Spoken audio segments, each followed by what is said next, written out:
일주일 동안에도 편안히 잘 지내셨습니까? 안녕하셨습니까? 네, 줌에 있는 교우들도 안녕하셨습니까? 유튜브 교인들도 안녕하셨습니까?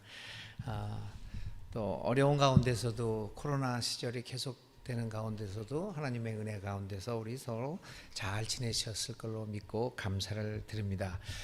오늘의 말씀을 통해서도 또 우리에게 주시는 하나님이 들려주시는 메시지가 무엇인가를 한번 거기에 귀를 기울이는 시간이 되었으면 좋겠습니다. 오늘 성서 정과는 다 읽지는 않았지만 이사야서 58장 9절 하반부부터 14절까지, 그리고 오늘 시편 103편 1절부터 8절, 히브리서 12장 18절부터 29절, 그리고 누가복음 13장 10절부터 17절에 대한 이야기입니다. 특별히 저는 이사야서 58장 13절과 14절, 그리고 누가복음 13장에 있는 안식일날 예수님께서 허리 굽은 여인을 고쳐주신 이야기를 중심으로 오늘의 말씀을 생각해 보려고 합니다.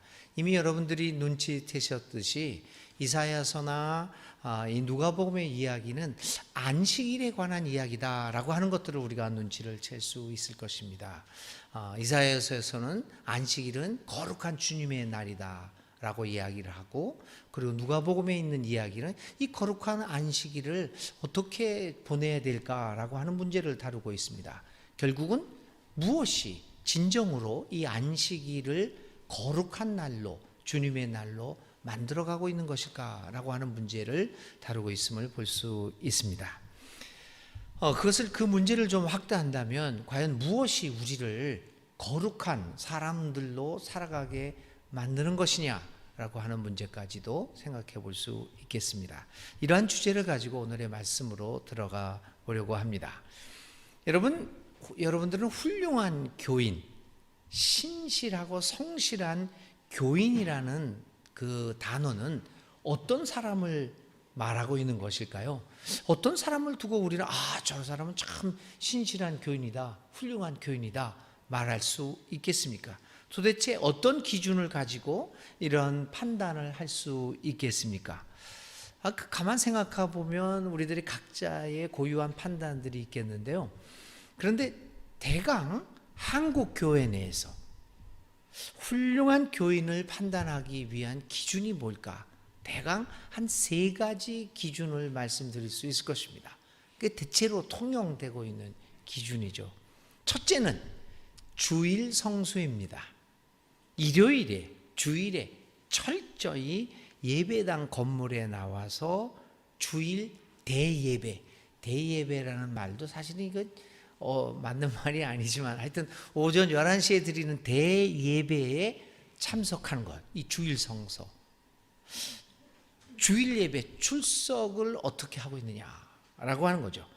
두 번째는 11조를 비롯한 헌금에 대한 성실함입니다. 셋째는 주초, 소위 술과 담배에 관한 사항입니다.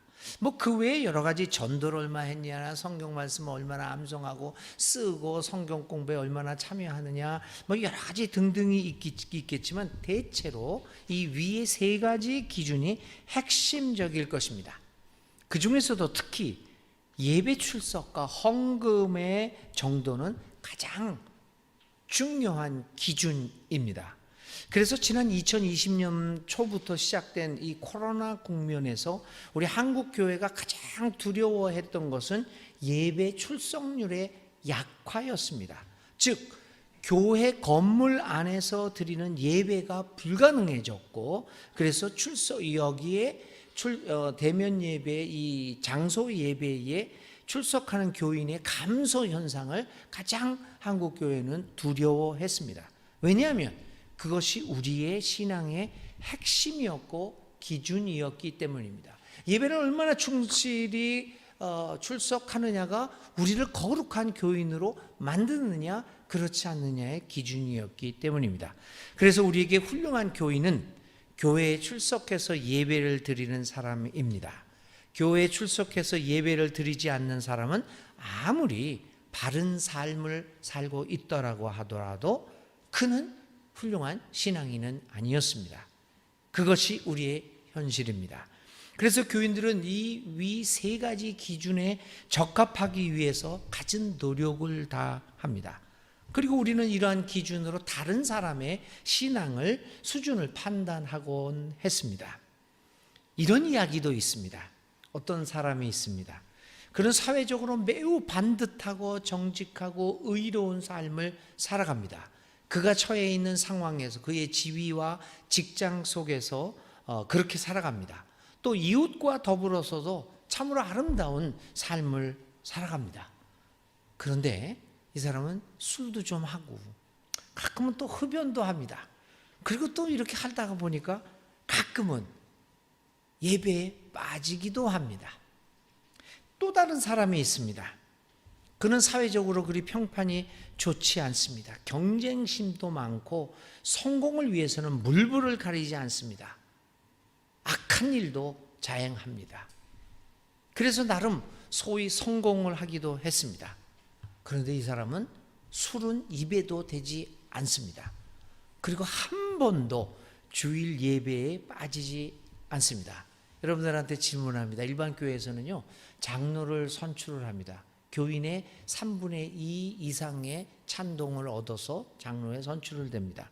이 두 사람 중에서 교회 장로로 선출될 가능성이 많은 사람은 누구이겠습니까? 말할 것도 없이 두 번째 사람일 것입니다. 이 두 번째 사람은 우리가 훌륭한 교인이라고 판단하는 이 세 가지 신앙 기준에 가장 적합하기 때문입니다. 무엇이 우리를 진정한 신앙인으로 만들어 가는 것일까요? 무엇이 우리를 거룩한 사람으로 거룩하게 만들어 갈까요? 이런 질문을 우리가 신앙생활을 하면서 우리의 삶을 살아가면서 늘 가져야 할, 평생에 가져야 할 질문일 것입니다. 유대인들에게는 무엇이었을까요? 유대인들에게는 이것이 그들을 거룩하게 하고 그들을 훌륭한 유대교인으로 만들어가는 것은 바로 안식일 규정의 준수였습니다.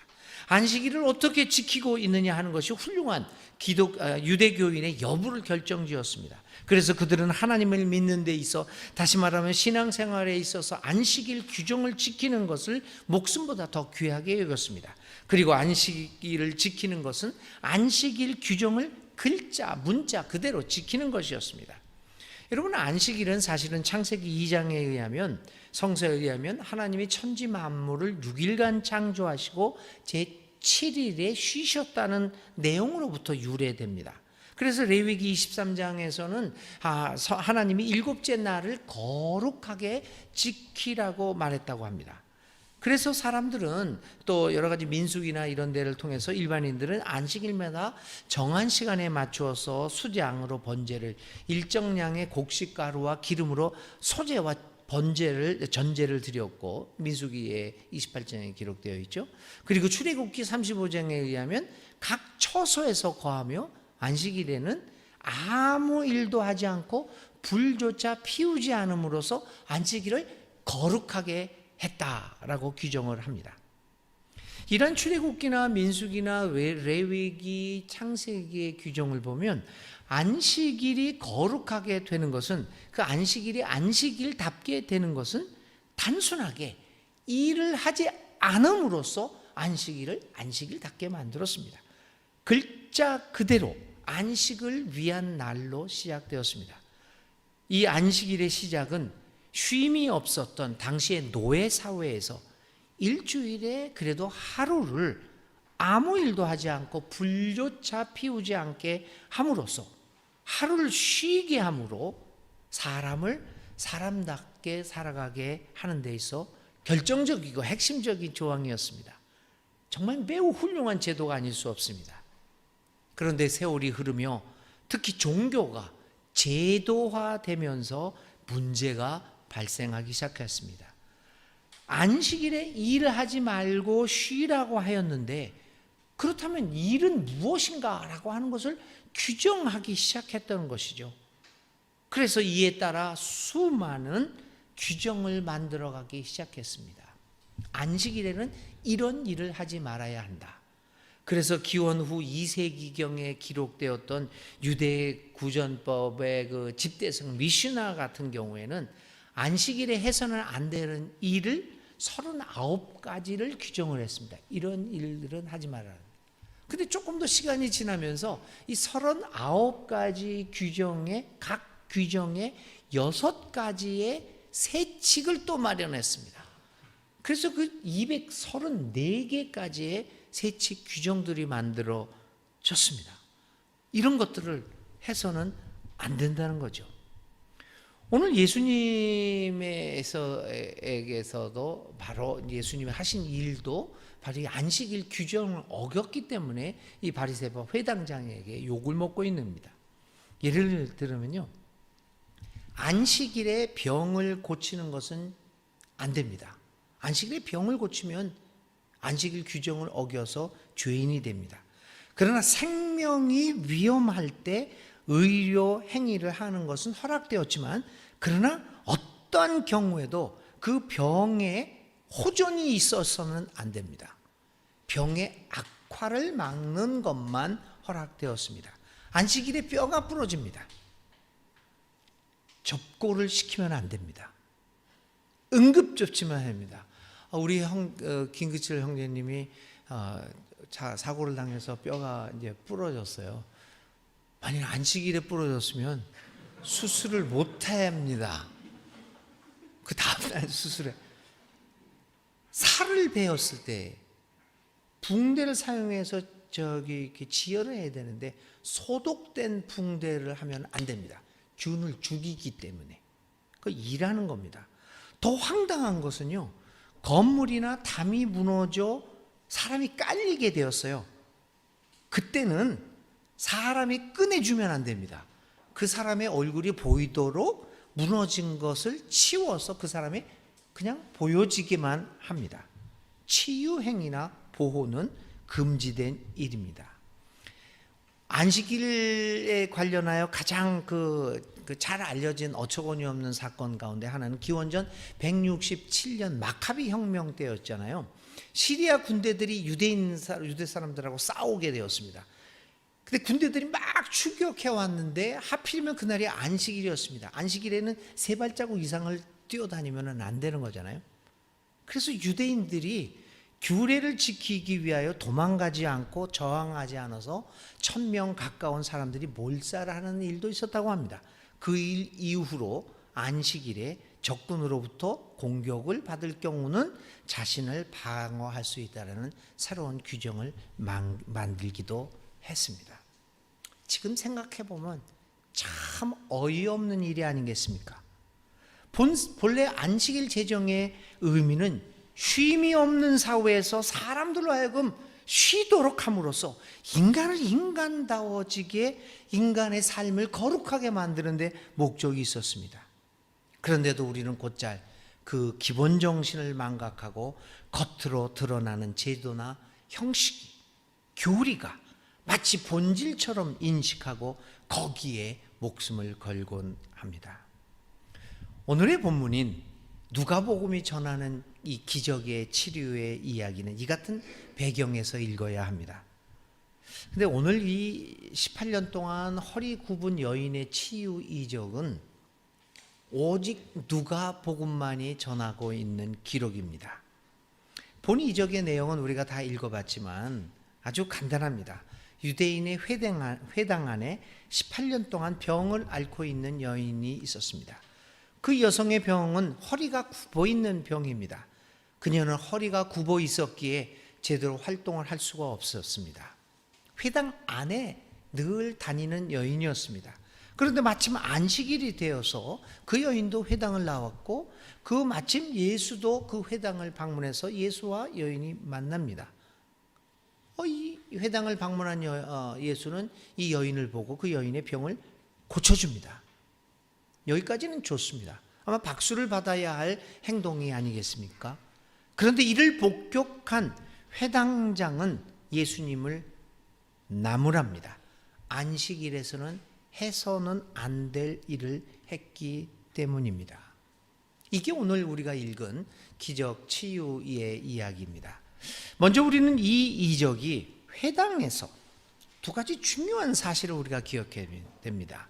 이 이적이 회당 안에서 이루어졌다는 사실입니다. 두 번째는 안식일에 발생하였음에 주목해야 합니다. 회당에서 안식일에서 예수님이 이 여인을 고칩니다. 이것을 바라보면서 우리는 문득 생각이 납니다. 본 이적은 예수님이 당시의 종교 체제에 대한 또 다른 도발적인 행위를 보여주는 기록임을 보게 됩니다. 회당 안에서 특별히 안식일에서 발생했다는 사건을 보면서 예수님의 의도가 아주 두드러지게 일부러 그러셨다. 사실 그 여인을 밖에서 고쳐줄 수도 있고 회당이 아니라, 그리고 특별히 안식일이 아닌 그 다음 날 아니면 그 다음 날 평일날 고쳐줄 수도 있습니다. 사실 허리를 18년 동안 굽어서 살았는데 오늘 안 고쳐준다고 당장 그 여인이 죽는 것 아니지 않습니까? 그런데 예수님은 회당 안에서 특별히 안식일에 일부러 이 이적을 행하십니다. 도발적인 행위였습니다. 예수님은 이 본 이적을 통하여 당시 종교 체제가 추구하고 있는 삶의 모습과 하나님 나라의 모습이 대척점에 있음을 보여주고자 합니다. 그래서 그는 일부러 의식적으로 회당에서 그리고 안식일에 이러한 이적을 발생케 하고 있습니다.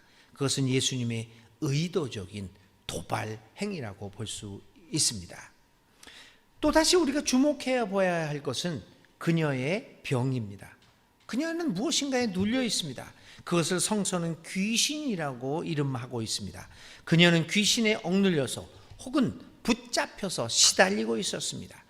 그래서 그 연유로 그녀는 허리를 펴지 못하고 정상적인 활동을 할 수 없었습니다. 여러분, 무엇이 그녀를 그토록 억눌리게 하며 조금도 허리를 펼 수가 없도록 하는 것일까요? 허리를 펴지 못하는 병이 단지 이 여인만 당하고 있는 병이었을까요? 그렇지 않습니다. 당시의 상황을 보면 유대 나라의 거의 모든 사람들, 대다수는 제대로 허리를 펴고 살 수 없었습니다. 대부분의 사람이 소수만을 위한 사회 체제 속에서, 그리고 로마 정권의 학정 속에서 그들은 허리를 펼 수가 없었습니다. 그들에게 부과되는 막중한 세금으로 인하여 그들은 많은 노동을 하면서도 제대로 살아갈 수 없는 어려운 상황이었습니다. 당시의 기록을 보면 전 국민의 90%가량이 극빈자의 상황에 놓여 있었다는 것은 무엇을 말하고 있는 것일까요? 당시의 사람들은 모두가 억눌려서 허리를 펼 수 없는 상황에서 살아가고 있다는 것을 우리에게 말해줍니다. 아무리 열심히 일해도 상황은 조금 더 나아지지 않는 암울한 현실이었습니다. 회당에서 만난 18년 동안 허리 굽은 병을 앓고 있는 여인은 당시의 모든 사람을 대표하는, 사람의 상황을 대표하는 상징이기도 합니다. 종교적으로도 당시의 사람들은 유대교가 주는 무거운 짐에 허덕이는 사람들이었습니다. 무거운 종교적 계율은 가뜩이나 어려운 그들의 삶을 무겁게 했고, 따라서 허리를 휘게 만들고 있었습니다. 그들은 종교를 통하여 삶의 안식과 평화를 누린 것이 아니라 늘 어렵고 무거운 짐 속에서 허덕이고 있었습니다. 회당 안에서 발견된 18년 동안 허리가 굽은 여인의 모습은 그것을 대변하고 있습니다. 오늘 우리의 상황은 어떻습니까? 마찬가지입니다. 더욱더 우리의 허리를 조여오고 있는, 그래서 우리로 하여금 굽어지게 만드는 경제적, 정치적, 사회적 상황도 만만치 않습니다. 우리를 더욱 힘들게 하고 있습니다. 요즘은 가난이라고 하는 것을 얘기할 때 단순하게 가난을 얘기하지 않고 여러 가지 가난의 종류를 말하고 있는 걸 여러분 다 아시잖아요. 워킹 푸어도 있습니다. 근로하면 근로할수록 가난해지는 가난. 하우스 푸어, 주택 가난. 집을 소유하고 있는데 그 집 때문에 내가 더욱더 가난해지는 상황. 메리지 푸어도 있잖아요. 결혼 가난. 결혼을 해서 두 사람이 일을 해서 수입이 2배로 될 것 같은데 오히려 결혼을 함으로써 더 가난해지는 등의 말로 표현되는 우리의 상황은 우리의 허리를 더욱 휘어지게 만들고 있습니다. 일하면 일할수록, 살면 살수록, 가지면 가질수록 더욱 빚만 들어가게 만드는 오늘의 상황은 회당의 허리병에 걸린 여인과 무엇이 다르단 말입니까? 오늘의 소비 사회는 우리의 허리를 더욱 휘어지게 만들고 있습니다. 우리가 가지고 있는 소비 욕망은 한시도 쉬지 않고 우리의 욕망을 키워가게끔 만들고 있습니다. 끝없이 밀려오는 광고, 그로 인한 소비를 자극하는 우리의 사회는 우리의 한계를 넘어서서 욕망을 갖게 만들고 있습니다. 그래야 우리는 무거운 욕망의 짐으로 인하여 허리를 활짝 펴지 못하고 살아가고 있습니다. 돈을 많이 버는 사람이나 그렇지 않은 사람이나 중산층이나 우리 모두는 이 욕망의 짐 때문에 허리를 활짝 펴지 못하고 살아가고 있습니다. 오늘 우리의 허리를 휘게 만드는 것이 무엇인가를 발견하고 성찰하고 거기에서 벗어날 수 있도록 하는 것이 오늘의 상황에서 신앙, 믿음, 종교가 갖는 가장 중요한 기능 중에 하나일 것입니다. 저는 종교의 기능을, 믿음의 기능을 자동차로 비유해서 약 3가지 정도로 생각을 합니다. 첫째는 엑셀레이터, 가속기의 역할입니다. 우리가 침체되고 기운이 없고 낙심했을 때 믿음은, 신앙은, 종교는 우리로 하여금 가속을, 힘을 갖게 만듭니다. 그래서 우리에게 위로를 주고 고난에서 벗어나도록 어떤 영적인 힘을 줍니다. 그래서 우리의 삶을 가속화시킵니다. 두 번째 중요한 기능은, 자동차에서 중요한 기능은 핸들입니다. 방향을 결정해 줍니다. 그래서 종교를 갖는 사람들은 종교를 통해서 나의 삶의 방향이 어디로 갈 것인가, 이 방향을 조절하게 합니다. 엉뚱한 곳으로 가게 되면 종교가 우리의 핸들이 되어서 우리의 삶의 방향을 이쪽으로 바꿔지게 만듭니다. 좋은 핸들 역할을 합니다. 자동차 기능 중에서 가장 중요한 것 중에 하나는 브레이크 기능입니다. 위급한 순간에 자동차를 멈추게 하는 것. 그래서 고급 차이고 비싼 차일수록 무슨 브레이크 기능들이 아주 좋아지지 않습니까? 흔들림 없이 딱 쓴다든지 딱 밟으면 그냥 0.005초 안에 딱 그냥 쓰게 만들게 한다든지, 이 브레이크의 제동장치의 기능, 종교는 제동장치의 기능이 좋아야 합니다. 오늘 우리의 삶을, 허리를 휘게 만드는 욕망의 도가니 속에서 살아가고 있는 우리들에게 이 3가지 종교의 기능 중에서 가장 중요한 기능 하나는 제동의 기능입니다. 멈춰서서 우리의 허리를 휘게 만드는 것들이 정치적, 사회적, 종교적, 경제적으로, 또 심리적으로, 정신적으로 무엇인가를 발견하게 만들고 성찰하게 만들고 멈추게 하는 것, 그것이 요즘 사회에서 종교가 갖는 가장 중요한 기능 중에 하나일 것입니다. 예수님은 오늘도 허리를 펴지 못하고 여러 가지 이유로 허리를 펴지 못하고 살아가고 있는 우리들의 허리를 펼칠 수 있도록, 펼 수 있도록 이적의, 신앙의, 종교의, 믿음의 이적을 오늘도 베풀고 계십니다.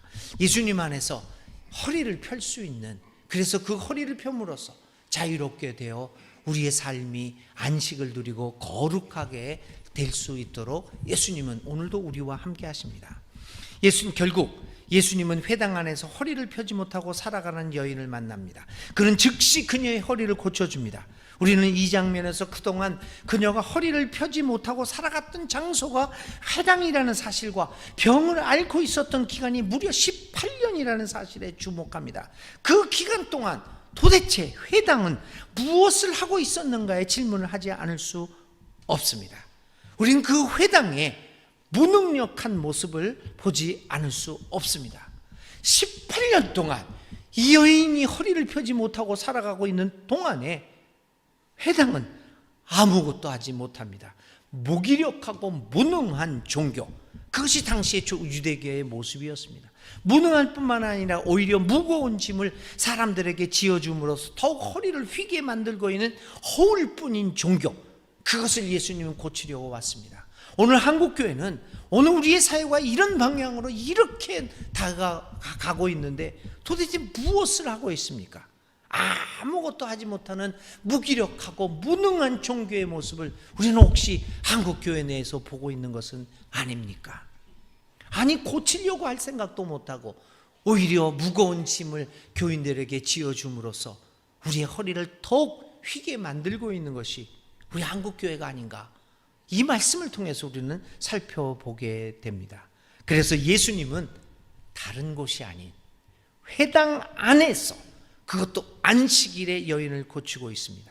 무능한 종교, 무기력한 종교, 자신의 교리에만 갇혀서 사람들로 하여금 허리를 펴지 못하라고 만드는 그 무기력한 종교를 정면으로 거부하는 예수의 모습을 본 이적에서 우리는 발견합니다. 예수님의 이러한 이 치유 이적은 즉각적으로 회당장의 반발을 불러일으켰습니다. 회당장의 반발은 당연합니다. 그는 굳이 안식일에 이 일을 해서 부정적인 반응을 일으키고 있느냐라고 질문합니다. 이렇게 얘기하잖아요. 아니, 이 일을 해야 할 날이 6일이나 있는데 그 6일 가운데 어느 날을 정해서 고쳐주면 될 것이지, 그러나 안식일에는 그렇게 하지 마시오. 맞는 말입니다. 우리도 그렇게 생각을 할 수 있습니다. 예수님 왜 그날 하필 해가지고 이렇게 쓸데없는 논쟁을 일으키지? 굳이 그렇게 할 필요가 있을까요? 예수님은 이에 대하여 이렇게 말합니다. 너희 위선자들아, 너희는 저마다 안식일에도 소나 나귀를 외양간에서 풀어내고 끌고 나가서 물을 먹이지 않느냐? 그렇다면 아브라함의 딸인 이 여자가 18해 동안이나 사탄에게 매어 있었으니 안식일에라도 이 매임을 풀어줘야 하지 않느냐? 예수님의 답변은 간단합니다. 왜 지체하느냐? 안식일은 오히려 이 여인을 자유롭게 해방시켜 줄 날인데 왜 안식일에 하지 않고 있느냐? 예수는 무능하고 무감각한 종교를 비판합니다. 18년 동안이나 병을 앓고 있으면서 회당에 나오고 있는데도 그 종교는 아무것도 하지 않고 있습니다. 그것뿐만 아니라 고작 그들이 하는 일이라고는 안식일에는 병을 고쳐서는 안 된다는 질책뿐입니다. 얼마나 무능하고 이 무능을 넘어서서 무감각한 모습입니까? 여러분, 이 여인은 무려 18년 동안이나 병을 앓고 있었습니다. 그녀에게는, 고통받는 사람에게는 하루하루가 지옥입니다. 그녀는 안식일에 예수를 회당에서 만납니다. 그리고 예수는 그녀를 즉시 고쳐줍니다. 만일 예수가 여인아, 오늘은 안식일이니 오늘은 참고 내일 고쳐주겠다라고 하였다면 그녀의 고통은 더욱 커졌을 것입니다. 그녀에게 고통의 하루는 1000년이기 때문입니다. 단 1분이라도 빨리 그 고통에서 벗어나고자 하는 것이 고통 속에 있는 사람들의 공통적인 심정이 아니겠습니까? 예수님은 그녀의 고통 가운데 있었습니다. 그리고 그녀와 함께 고통을 나눕니다. 그래서 그는 그날이 안식이라고 할지라도 하루라도 빨리 그녀를 그 고통에서 벗어나게 해주고 있습니다. 그러나 회당장은 그렇지 않습니다. 18년이나 그렇게 살아왔는데 하루 정도 더 그렇게 산다고 뭐가 그리 대단할 것이냐라고 생각합니다. 무감각합니다. 다른 사람의 고통을 이해하지 못하는 무감각한 사람, 공감 능력이 전혀 없는 사람의 전형입니다. 우리의 모습이, 우리 한국교회가 그렇지 않습니까? 종교가 자신의 세계에만 깊이 빠져들게 되면 이처럼 무감각하고 공감 능력의 부재로 변합니다. 다른 사람의 고통 앞에서 무감각해지고 무감동해지며 무관심해지고 또 무기력해집니다.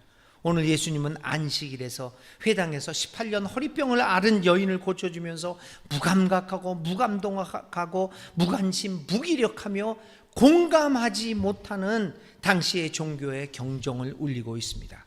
오늘 우리 믿는 이들과 한국 교회를 향하여 경고하고 있습니다. 예수님은 이렇게 말합니다. 이 매임을 풀어주어야 하지 않겠느냐? 그녀를 자유롭게 놓아줍니다. 허리를 제대로 펼 수 없어서 자유롭게 살지 못하던 그 여인, 늘 억눌려서 매여 있던 그 여인을 풀어줍니다. 여인은 해방을 만끽합니다. 해방과 자유를 누립니다. 그런 의미에서 믿음은 자유와 해방입니다. 믿음은 우리를 풀어주며 해방시켜줍니다. 진리를 알게 되면 그 진리가 우리를 자유롭게 합니다. 모든 것으로부터 해방되게 합니다. 해방과 자유, 이것이야말로 진정한 믿음의 결과이고 이것이야말로 우리 교회를 거룩하게, 우리를 거룩하게 만드는 것입니다. 무엇이 우리를 교회답게 그리고 거룩하게 만들어 가는 것입니까? 어떤 종교가 진정한 종교입니까? 한 종교의 진정성은 그 종교가 우리가 사는 사회를 그리고 우리의 삶을 뒤덮고 있는 멍해와 폭력과 폭언을 억눌리게 하는 모든 것들을 사라지게 하는데 얼마나 공헌하고 있느냐에 달려 있습니다. 만약 우리가 믿는 종교가 우리를 자유롭게 해방하고 허리 굽혀 여러 가지 의미로 인해서 허리 굽혀 살아가고 있는 개인의 삶과 우리 사회의 삶에서 해방하고 벗어나게 하는데 도움을 주고 있다면 그것이 우리에게는 가장 진정한 종교와 믿음일 것입니다. 그렇게 될 때 우리는 비로소 주 안에서 진정한 즐거움과 행복을 누리게 살게 되고 그것이 우리를 점점 거룩한 삶으로 인도하게 만들 것입니다. 한국말에 무엇 답다라는 말이 있습니다. 이 말은 각각의 존재가 존재의 목적에 합당한 상태로 있을 때를 의미하는 표현입니다. 무엇 답다라는 말은 어떤 사람이나 생물이나 사물, 존재가 자신에게 걸맞는 속성을 가지고 있음을 뜻합니다. 모든 존재는 존재다워야 합니다. 존재다움을 잃어버리는 순간 존재의 정당성을 상실합니다. 교회가 교회답지 못하면 교회가 존재할 정당성도 사라집니다. 그래서 교회는 교회다워야 하지 않겠습니까? 이 사회가 우리 한국교회를 향하여 질타의 소리를 높이고 우리를 외면하는 것은 무엇보다도 교회가 교회다움을 상실했기 때문이 아니겠습니까? 교회다움은 우리 교회가 얼마나 안정되어 있고 얼마나 매일 성장하느냐 여기에 달려있지 않습니다. 교회다움은 우리가 하고 있는 행위에 대하여 끊임없이 그리고 수단 방법을 가지고 정당성을 무리하게 찾아가고 그것을 주장하는 데 있지 않습니다. 우리가 하는 일은 이렇게 정당하다. 그것을 변명하는 데 교회의 다움이 있지 않습니다. 오히려 예수님이라면 어떻게 하셨을까를 중심적으로 생각하면서 내 자신의 행위를 되돌아보고 우리의 삶의 방향성을 성찰하고 고쳐 나가는 데 있습니다. 그것이 교회의 다움의 출발점입니다. 교회의 다움, 그것이 결국은 우리 모두를 거룩하게 만들어 갈 것입니다. 새길교회가 진정한 이 믿음의 길, 교회다움의 모습을 한국 사회를 향하여 보여주어야 합니다. 코로나 이후 우리 교회가 대면 예배도 줄어들고 여러 가지 위기감도 느끼고 있을 줄로 압니다. 그러나 우리 새길교회의 존재의 다움은 어디에 있습니까? 교회다움을 잃어버린 한국교회와 이 한국 사회를 향하여 교회다움이 가능하다는 것을 보여주는데 우리의 존재의 목적이 있지 않겠습니까? 이를 위해 우리가 하나님으로부터 부름을 받았음을 확신하면서 오늘도 교회다운 교회의 모습을 향하여 어렵지만 발걸음을 옮깁시다. 그리고 교회답게 살아가도록 합시다. 그것이 결국 우리 모두를 거룩하게 만들어 갈 것입니다. 하나님이 우리 모두에게 힘을 주실 것을 믿습니다. 잠깐 이 말씀을 생각하면서 잠깐 침묵 가운데 기도하시겠습니다.